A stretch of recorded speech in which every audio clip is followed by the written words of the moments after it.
My name is Melissa Unzueta, 31 years old, and on October 18th, 2025, my parents boycotted my wedding, the wedding I had planned for months with 200 guests, simply because I refused to change the date to accommodate my sister's Hawaii vacation. They didn't even show up. 2 seats in the front row remained empty. Everyone saw it. Everyone understood. Before that, my father had said to me plainly, "If you don't change the wedding date, don't expect us to be there. We're going to teach you a lesson." And they kept their word.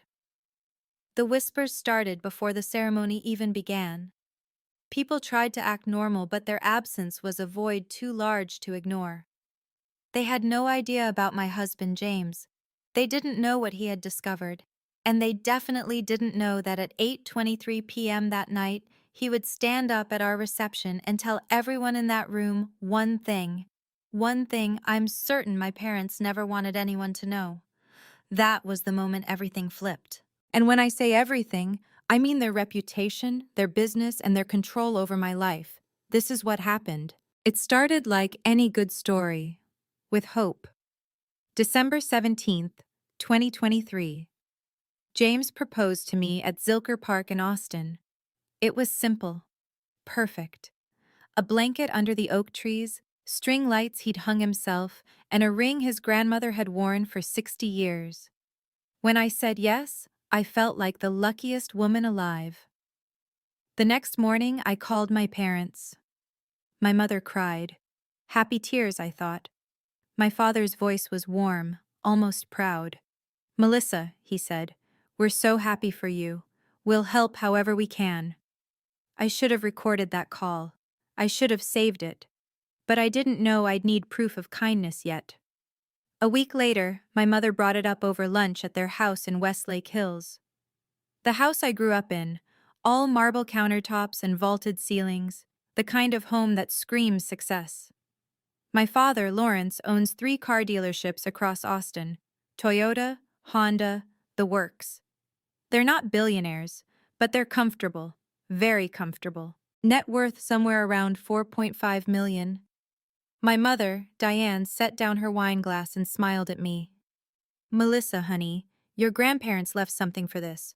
For your wedding." I blinked. "What do you mean?" "The trust fund," she said, like it was obvious. When Grandma and Grandpa passed in 2019, they set aside money specifically for this. $120,000. For their first grandchild to get married. My throat tightened. That's me." "Yes, sweetheart. That's you."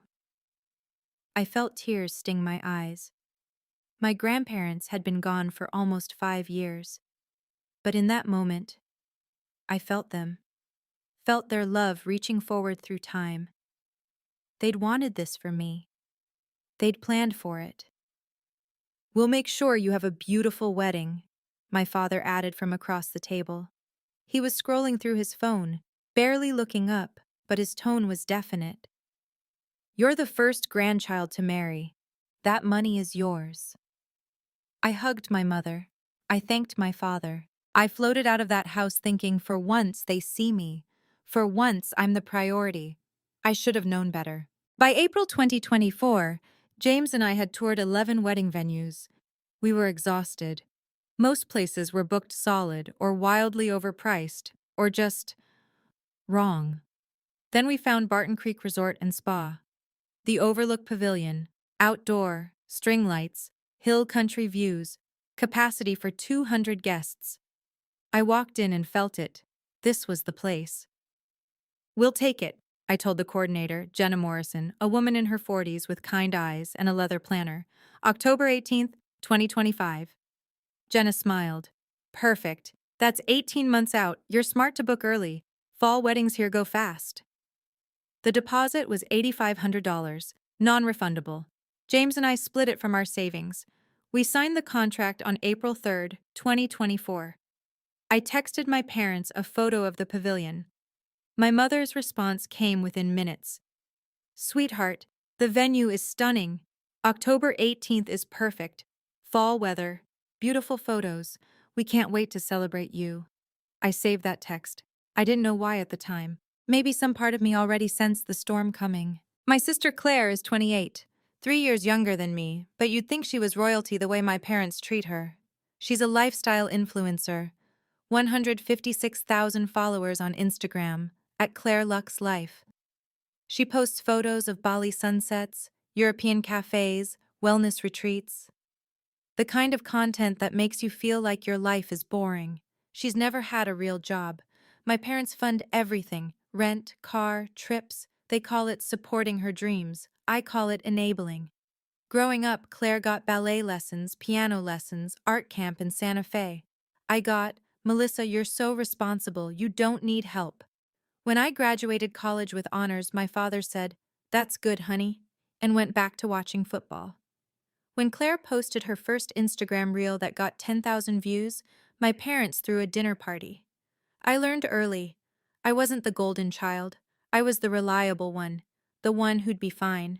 At Thanksgiving 2019, right after my grandparents died, my father said something I've never forgotten. We were sitting around the table, and Claire was talking about her plans to become an influencer. My father looked at her with this light in his eyes. "Claire's going to do something big," he said. "She's got that spark." Then he looked at me. "Melissa, you're steady. Steady is good. You'll be fine." Fine. That word followed me for years, but I didn't need their approval anymore. I had James. I had a career I loved, program coordinator at a youth mentorship nonprofit. I had my own life, or so I thought. In June 2025, Claire posted an Instagram story that made my stomach drop, a video of her jumping on her bed, squealing. The caption: "Just booked the opportunity of a lifetime Bali. Here I come. Some things are just meant to be." I didn't think much of it. Claire was always going somewhere. Then, on July 15th, 2025, 3 months before my wedding, my mother texted me, "Call me," about the date. I was at work. I stepped outside into the Texas heat, phone pressed to my ear. "Hi, Mom, what's up?" Her voice was tight. "It's about your wedding date." "What about it?" "Claire booked a trip, a wellness retreat in Bali. It's a huge opportunity for her. She'll be networking with major brands, creating content. It's non-refundable." I felt my chest tighten. "Okay. When is it?" "October 12th through the 26th. Silence. "Mom, that's my wedding." "I know, sweetheart. That's why I'm calling. Can you move it? Maybe November? Or even spring of next year?" I stared at the parking lot. A heat wave shimmered off the asphalt. "Mom, we booked the venue 18 months ago. We sent out save the dates to 200 people in May. The florist contract is signed. My dress is being altered. Everything is locked in." "I understand, but this is important for Claire. This trip cost $18,000, Melissa. If she cancels, that money is gone." $18,000 for a vacation. I'd saved for 5 years to afford my wedding. James and I had scraped together $52,000. Every dollar counted. And they wanted me to throw it all away for Claire's Instagram content. "No," I said. "I'm not changing the date." There was a pause. Then my mother's voice turned cold. "Melissa, this is about family. Claire's career is taking off. Your wedding can happen any time." "We have a contract, Mom. We'd lose thousands of dollars. The venue—" "I'll call you back," she said, and hung up. I stood there in the heat, phone in my hand, and felt the first crack in my world. 2 days later, my father called. His voice wasn't warm this time. It was the voice he used at the dealership when a deal was going south. "Melissa, this is about family. Claire's career is important. This Bali trip, she's networking with major brands. Your wedding can happen anytime. You're being selfish." Selfish. That word hit like a slap. "Dad, we signed a contract. The venue—" "Money isn't the point, Melissa. Respect is." I wanted to scream, but I kept my voice steady. "We're not changing the date." He exhaled, sharp. "Then we have a problem." He hung up. I stood in my apartment, shaking. James came into the room, saw my face, and pulled me into his arms. "What did he say?" James asked. "He called me selfish." James held me tighter. You're not selfish, you're standing up for yourself. There's a difference. I wanted to believe him. But part of me, the part that had spent 31 years trying to earn my parents' approval, felt like maybe I was wrong. Maybe I should just move the date. Maybe I was tearing the family apart. That night, I couldn't sleep. On July 22nd, my parents demanded an in-person meeting. James and I drove to their house in Westlake Hills. The air conditioning was on full blast, but I felt sweat on my palms. Claire was there too, on speakerphone from Los Angeles where she was staying with a friend. I could hear cafe noise in the background. She wasn't even taking this seriously. My mother sat across from us, hands folded. My father stood by the window, arms crossed. "We've come up with a compromise," my mother said, her voice saccharine. "You move the wedding to May 2026. We'll help pay for the change fees. Everyone wins." I looked at James. He squeezed my hand under the table. "The change fees would be $12,000 to $15,000, I said. "Minimum, and we'd lose our date. We'd have to start over." My father turned from the window. "We're offering to help. What more do you want?" Claire's voice crackled through the speakerphone. "I mean, I already paid the deposit for Bali, so—" I felt something snap inside me. "No," I said. "The date stays." My father's face went hard. "Then we have a problem." The meeting ended 10 minutes later. As James and I walked to the car, my mother stood in the doorway crying. My father didn't even look at me. The next morning, I woke up to a text from my father. Timestamp, 6:52 a.m. "Since you've chosen this path, don't expect our financial support. You're on your own. Your mother is devastated. I hope you're proud of yourself. The $120,000 Grandma and Grandpa left?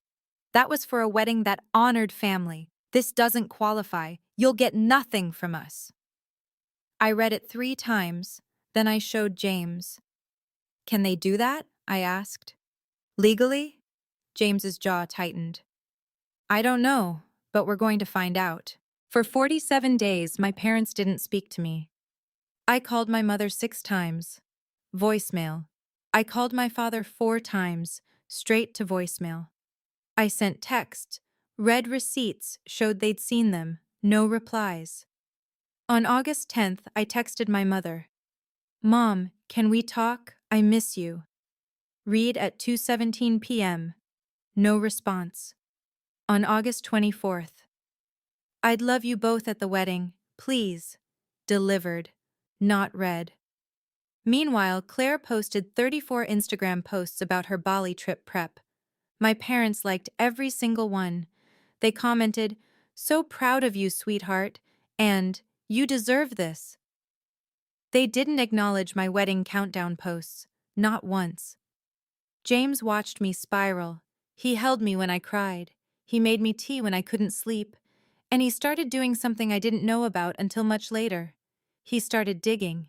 On September 8th, my phone rang. My mother. My heart jumped. "Hello?" Static. Then her voice, cold. "We'll come to the wedding, but don't expect us to be happy about it." I sat down on the couch. "Mom, I just want— Your father and I have discussed this. We'll be there because family shows up. But we won't pretend this is okay. You chose your date over your sister's dreams. Actions have consequences." She paused. "We won't participate in photos until you apologize to Claire. And we're not contributing money. This is to teach you humility, Melissa." Humility. My father's word, now my mother's. I wanted to say, "You're punishing me for having boundaries." I wanted to say, "This isn't humility, it's control." But I just said, "Okay." She hung up. I sat there, phone in my hand, and felt emptier than I'd ever felt. 8 days before the wedding, October 10th, 2025, I received an email from Jenna Morrison, the venue coordinator. Subject line: "Urgent, conflicting instructions." I opened it. "Hi, Melissa. I hope you're doing well. I'm reaching out because I've received some conflicting communication regarding your October 18th event. I wanted to clarify with you directly before proceeding. See attached emails. Please let me know how you'd like me to handle this. Thanks, Jenna. Attached were 3 emails, all from my mother. Email 1, September 3rd, 2025. Hello, this is Diane Unzueta, mother of the bride. We need to discuss moving the October 18th event to 2026. What are our options? Please call me at your earliest convenience. Email 2, September 15th, 2025. Jenna, I understand there are penalties, but this is a family matter. Surely you can work with us. The bride is making a mistake, and we're trying to protect her. Please advise. Email 3, October 2nd, 2025. This wedding should not proceed on this date. I'm asking you, as the mother of the bride, to help us stop this mistake. Call me immediately. I felt my blood go cold. She tried to cancel my wedding, behind my back, 3 times. I forwarded the email to James, typed, "She tried to cancel our wedding." He called me immediately. "Melissa," he said, his voice low and controlled. "We need to talk. Tonight. I've been working on something." "What do you mean?" "I'll explain when I get home. But Melissa," he paused, "this is bigger than you think." That night, James came home with his laptop. He set it on the kitchen table and pulled up a chair for me. "I need you to trust me," he said. "I do." "Good, because I've spent the last 3 weeks digging into your family's finances." I blinked. "What?" "James is a financial analyst at Frost Bank. He has access to research tools most people don't, and he'd used them." "Your grandparents' trust fund," he said, "the $120,000. I wanted to see if your parents could actually withhold it." "And?" He turned the laptop screen toward me. Bank statements, account ledgers, highlighted entries. In January 2025, the trust fund had a balance of $120,000, exactly what your grandparents left. I nodded. On July 18th, 2025, there was a withdrawal. $80,000. My stomach dropped. "What?" He clicked to the next page. Recipient, Claire R. Unzueta. Memo. Advance wedding distribution. I couldn't breathe. "Claire's not even engaged," I whispered. "I know." I stared at the screen. July 18th, 5 days before the family meeting. 5 days before they demanded I move my wedding date. They'd already stolen the money before they even asked. James pulled up another document. The trust paperwork from 2019, my grandparents' will. He read aloud. Wedding fund of $120,000 to be distributed to first grandchild upon marriage, to be used for wedding expenses, first home down payment, or marital establishment as beneficiary sees fit. He looked at me. "That's you, Melissa. Not Claire. You." "But they're the trustees," I said. "They control it. They're supposed to act in your best interest. This," he pointed at the screen, "this is breach of fiduciary duty. They gave $80,000 to someone who isn't even the beneficiary. That's illegal." I felt something shift inside me. Not sadness, not anger. Something colder. Clarity. "What do we do?" I asked. James opened another folder on his laptop. "We build a case, and then, at the reception, we show everyone exactly what they did." I stared at him. "You want to expose them? At our wedding?" "They walked out on you. They tried to cancel your wedding. They stole your inheritance. Melissa," his voice cracked, "they humiliated you in front of 200 people. They deserve to know the truth." I thought about my grandparents. I thought about the trust fund they'd left. Not for my parents to control, but for me to build a life. "Okay," I said. "Let's do it." Over the next week, James compiled everything. Bank statements showing the $80,000 transfer to Claire, the trust documents with the beneficiary clause highlighted, my mother's venue sabotage emails, text messages from my parents. "You'll get nothing from us. This is to teach you humility." Screenshots of Claire's Instagram posts, including one from July 20th, just 2 days after she received the money, showing her booking first-class tickets to Bali. Caption: treating myself because I deserve it. James created a PowerPoint presentation. 22 slides. Title slide: The Price of Humility, What the Unzueta Family Doesn't Want You to Know. This will destroy them, I said. James looked at me. They destroyed your wedding first. On October 17th, the night before the wedding, James asked, "Last chance to back out? We can just get married and move on." I thought about my grandmother. I thought about the trust fund she'd left with my name on it. I thought about the words my father had used: humility, consequences, family. "We show them everything," I said. Then James found one more thing. At 11 p.m., he called me into the living room. His laptop was open, another bank transfer on the screen. "Look at this," he said. September 10th, 2025. 3 days after my mother called to say they'd attend the wedding but not be happy. Transfer amount, $15,500. Memo: See Unzueta, Bali extension package plus excursions. Source account: my father's personal Chase account. I laughed. It came out broken, almost hysterical. "They paid for her trip," I said. "After punishing me. After saying they had no money, they paid $15,000 for Claire's vacation." James put his arm around me. "Tomorrow everyone knows." October 18th, 2025. I woke up at 6:15 a.m. in the bridal suite at Barton Creek Resort. My heart was pounding before I even opened my eyes. Hair appointment at 8, ceremony at 4, reception at 7, and somewhere in between my parents would arrive, or they wouldn't. I checked my phone. No messages. At Bang Salon on Congress Avenue, my bridesmaids tried to keep the mood light. Jess, my maid of honor, brought mimosas. James's sister told terrible jokes, but I couldn't focus. At 9:47 a.m., Claire posted an Instagram story. A video of herself on a beach in Positano, Italy. Apparently, she'd extended her Bali trip into a full European tour. The caption: "Sometimes you have to choose. You hashtag living my truth, hashtag no regrets." Jess saw my face. "Don't look at her page." Too late. But honestly, it made what we were about to do easier. At 2 p.m., I was back in the bridal suite, staring at my dress. Ivory A-line, lace sleeves, $3,200. I'd paid for it myself. My mother was supposed to help me into it. Instead, Jess zipped me up. I put on my grandmother's pearl necklace, the one from her estate. It felt heavy against my collarbone. I looked at myself in the mirror.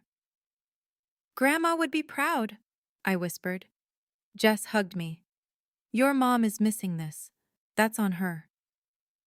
At 2:33 p.m., my phone buzzed. Text from my mother. "We'll be there, but don't expect smiles." I turned my phone off. At 3:45 p.m., there was a knock on the door. Uncle Tom, my father's younger brother, 58 years old, owns an HVAC company, the kind of guy who shows up when you need him. 2 days earlier, I'd called him and asked if he'd walk me down the aisle. My father had refused.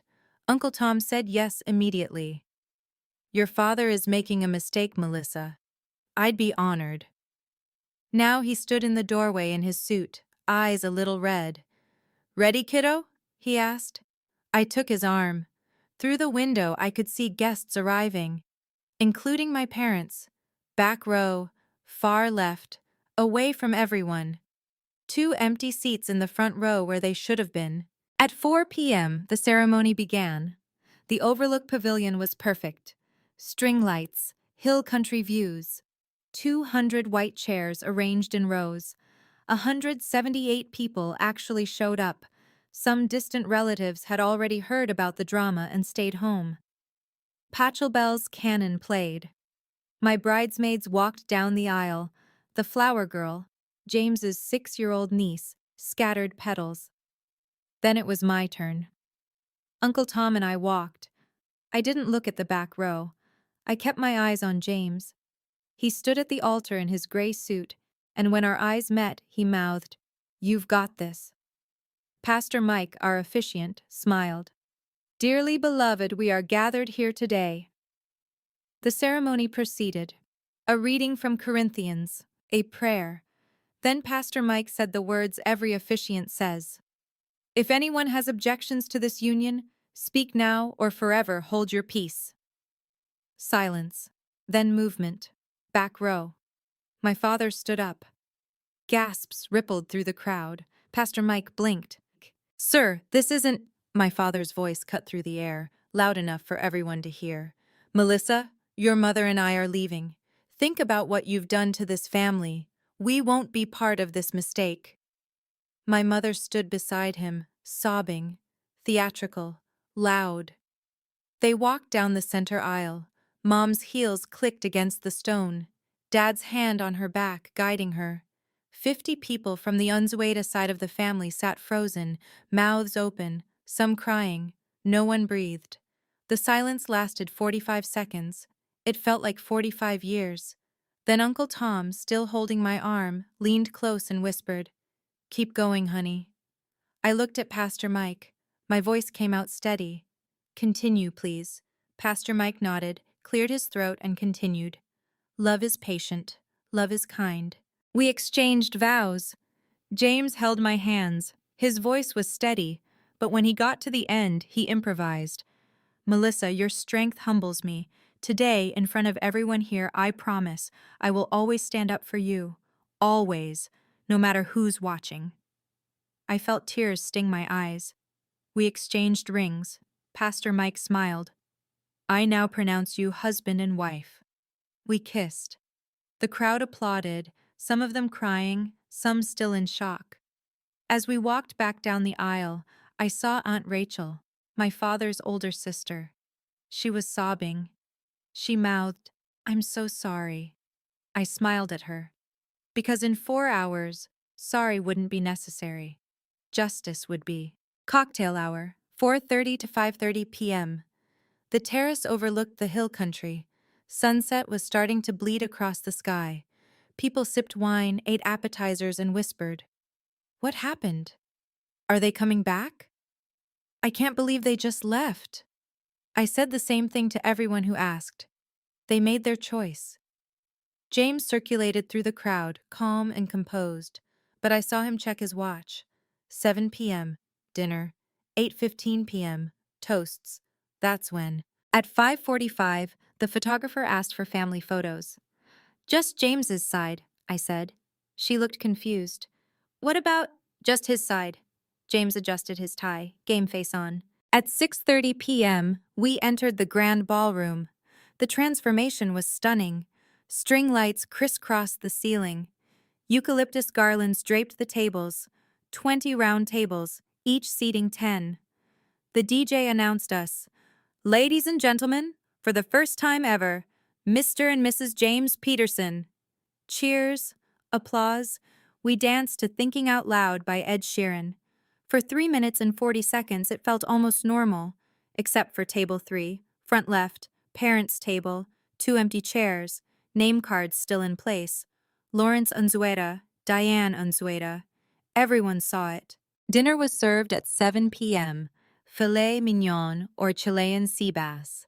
Salad, main course, dessert, tiramisu. I couldn't eat. James couldn't either. We were waiting. At 8:10 p.m., James excused himself. "Restroom," he said. He went to the DJ booth, set up his laptop, connected it to the projection screen, the one we'd rented for a photo slideshow. He loaded the PowerPoint, came back to our table, squeezed my hand. "Last chance. Do it." At 8:15 p.m., the toasts began. Cole, the best man, told funny stories about James. 6 minutes of laughter. Jess, my maid of honor, told sweet stories about our friendship. 5 minutes of tears. Then the DJ said, "And now, a special message from the groom." James stood, took the microphone. The room quieted. He looked at me.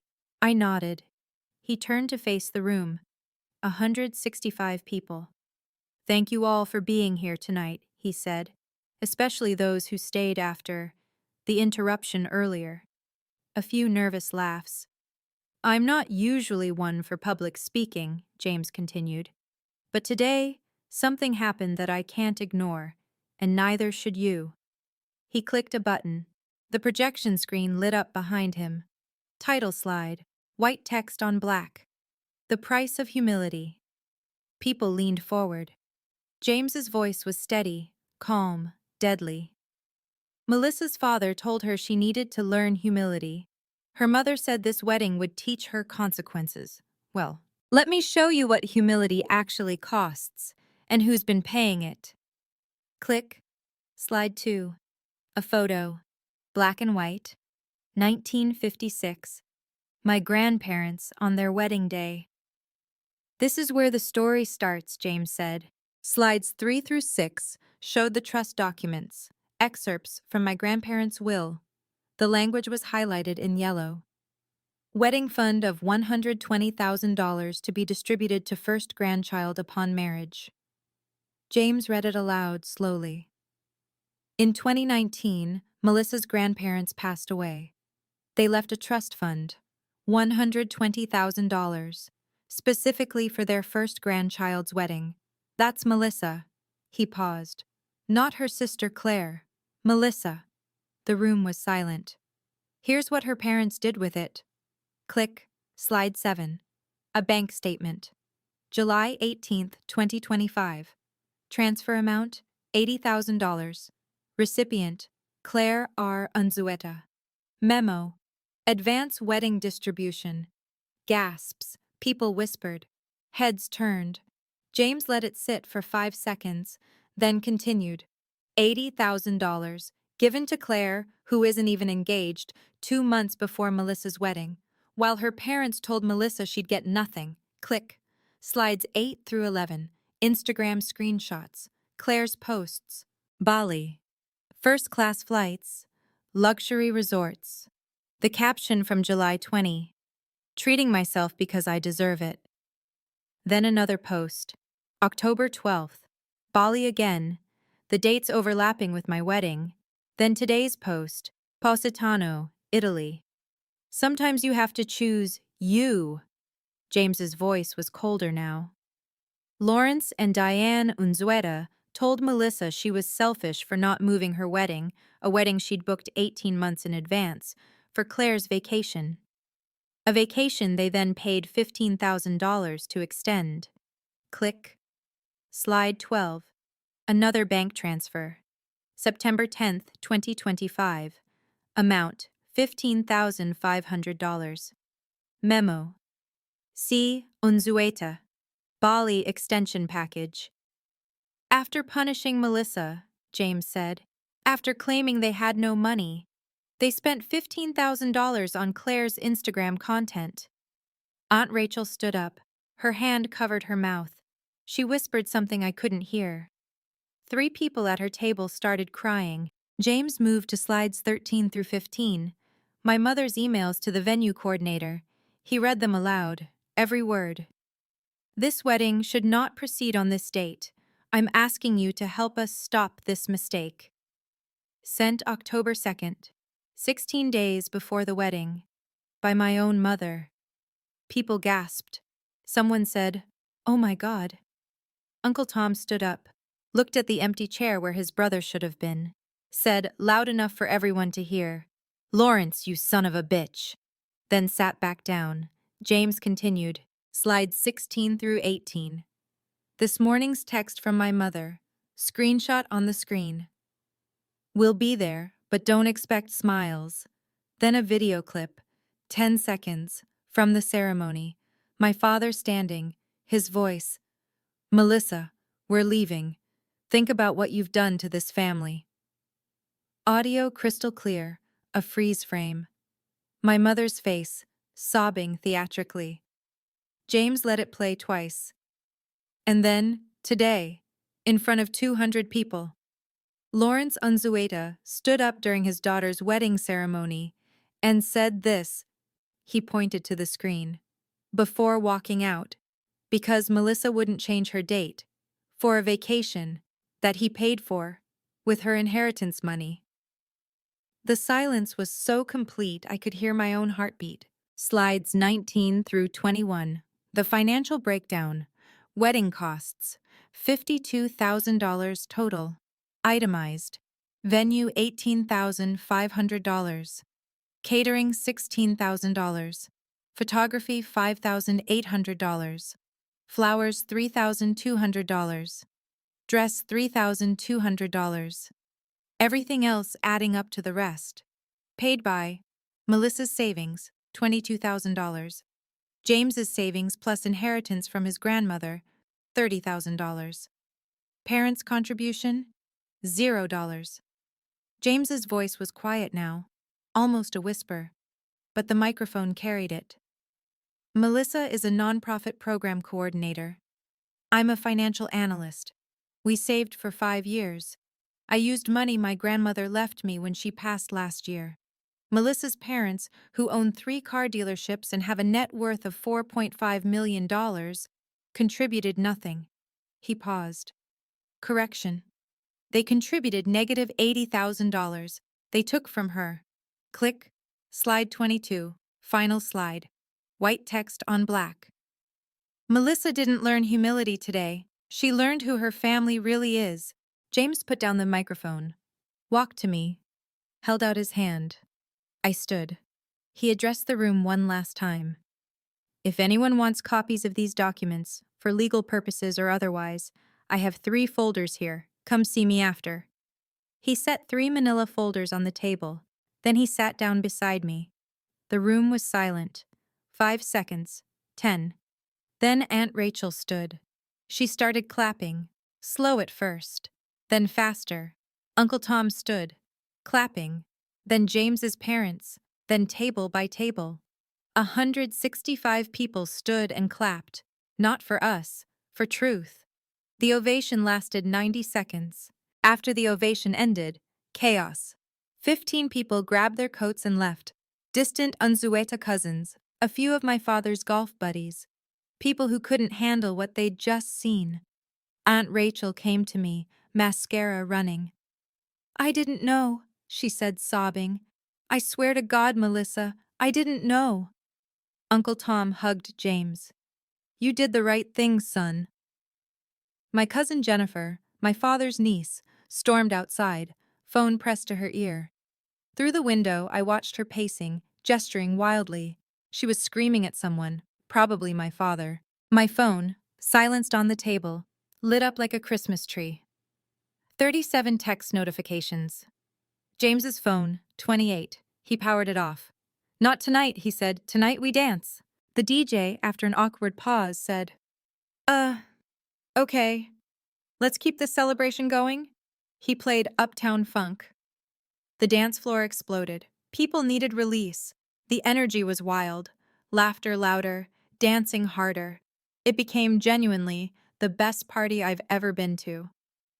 At 9:45 p.m., Cole grabbed the microphone for an impromptu second toast. To James, for having balls, and to Melissa, for having a spine, and to all of us, for witnessing the most legendary wedding toast in history.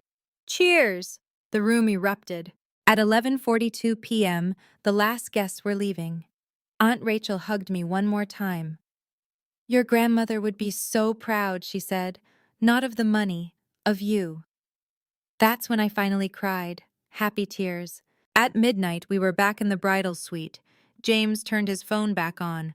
4 voicemails. 1 from Uncle Tom. James, call me tomorrow. I need copies of those documents. 3 from unknown numbers. He played the third one on speaker. A woman's voice. This is Amanda Chen from KVUE News. We received a tip about an incident at a wedding tonight involving Lawrence Unzueta of Unzueta Auto Group. Can you confirm and provide comment? I looked at James. It's spreading already. He pulled me close. Good. Let it spread. Let everyone know what they did. Sunday morning, October 19th, 9 a.m. I woke up to my phone buzzing non-stop. 3 of James's cousins had posted about the speech on Facebook. It was spreading. One post had 2,300 shares by noon. The comments were brutal. This is insane. Sue them. Boycott Unzueta dealerships. Someone had started a hashtag justice for Melissa. Then my phone rang. Unknown number. Austin area code. I answered. Hello? Melissa? This is attorney David Brennan. I specialize in trust litigation. I saw what happened last night. I'd like to represent you. Pro bono. Tuesday, October 21st. James and I met David Brennan in his office downtown. 7th floor, glass windows overlooking the city. He was 55, silver hair, sharp suit. He'd been practicing estate law for 25 years. He reviewed everything: trust documents, bank statements, emails, text messages, 90 minutes. Then he looked up. You have an airtight case, he said. For what? I asked. Breach of fiduciary duty. Your parents, as trustees, violated their legal obligation to act in your best interest. That $80,000 distribution to Claire? Illegal. You're entitled to full restoration of trust funds plus punitive damages. He did some quick math on a legal pad. I'd estimate a settlement of $193,000, $120,000 original trust, $55,000 in punitive damages, $18,000 in legal fees. I felt dizzy. How long? If they settle, 2 weeks. If they fight, he smiled grimly, 6 months. But they'll settle. The publicity alone will force them. Thursday, October 23rd. Day 5 post-wedding. David filed the lawsuit in Travis County District Court. Complaint: breach of fiduciary duty, conversion, unjust enrichment. Demand: $193,000. Case number: D-1-GN-25-004-932. The papers were served to my parents on Friday, October 24th. At 3:15 p.m., I got a text from Uncle Tom. Your father just called me. He's furious. Says you're destroying the family name. I told him, you destroyed it when you walked out on your daughter. He hung up on me. Saturday, October 25th. I Googled Unzueta Auto Group. 47 new 1-star reviews. Sample: owner steals from his own daughter. Would you trust him with your money? Another: family values? More like family lies. Never buying here. The reviews kept coming. By Monday, October 27th, the Austin American-Statesman had picked up the story. Headline: local dealership owner sued by daughter over wedding fund. KVUE ran a 2-minute segment. They interviewed Uncle Tom. On camera, he said, my brother made a terrible mistake. He let pride and favoritism destroy his relationship with his daughter. And now, he's facing consequences, legal and social, as he should. According to Uncle Tom's inside sources, sales at the dealerships dropped 35% that week. Tuesday, October 29th. David called. They want to mediate. Their lawyer contacted me this morning. They're ready to settle. I felt nothing. No victory, just tired. Okay, I said. Let's finish this. November 5th. 2 weeks post-wedding. Mediation took place in a neutral office building. A retired judge acted as mediator. My parents' lawyer was defensive, aggressive. David was calm, methodical. He had everything documented. 4 hours, 9 a.m. to 1 p.m. My parents never entered the room where I sat. We stayed in separate rooms the entire time. The mediator shuttled back and forth. Finally, an offer. $193,000. Full amount. The mediator came into my room. They have one request: no press conferences, no further social media. You take the money, they take the lesson, everyone moves on. David looked at me. I thought for a moment. Add one more term. Written apology. Signed. Acknowledging what they did. 30-minute wait. The mediator returned. They agree. Apology will be drafted tomorrow. Funds transferred within 5 business days. I stood up. James held my hand. We walked out. Done. Friday, November 8th. The apology arrived by certified mail. 1 page, typed, signed by both. We, Lawrence and Diane Unzueta, Acknowledge that we allowed favoritism and pride to guide our actions regarding Melissa's wedding and the trust fund established by our parents.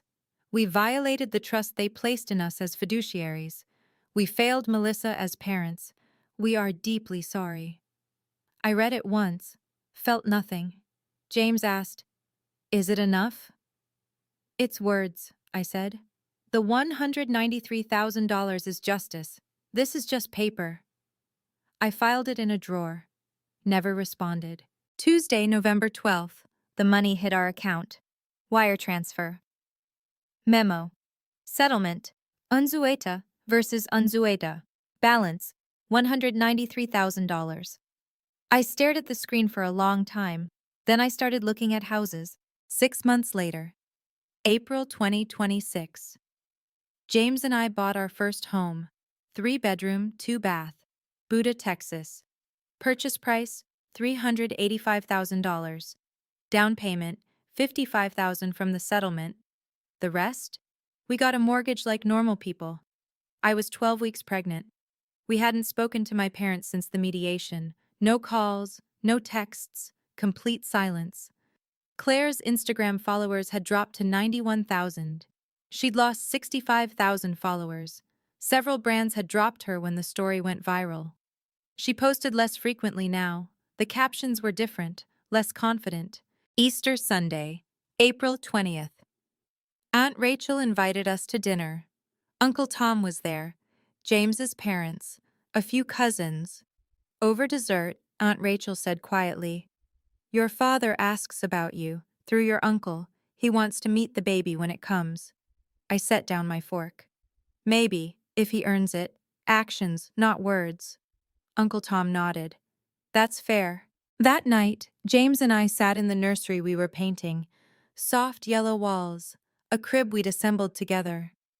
He was reading through trust documents, new ones, the ones we were creating for our child. "What should we put in our will?" he asked. "For this kid?" I thought about my grandparents, about the trust fund they'd left, about how it had been weaponized against me. I smiled. "How about, use this to build a life that makes you happy, not us, you." James kissed me. "Perfect. If you're listening to this and your family is using money to control you, using humility to silence you, using guilt to manipulate you, document everything. Know your legal rights. Get a lawyer if you need one. And remember, sometimes the family you build is stronger than the family you're born into. You're not alone. We're still in that house, still painting the nursery. My parents sent a gift last week. I returned it. Maybe someday there will be reconciliation. Maybe not. But I learned something that day at the Overlook Pavilion with 165 people watching and 2 empty chairs in the front row. Some families are born, some are built. Ours? We built it on a foundation of truth, and that's stronger than any trust fund.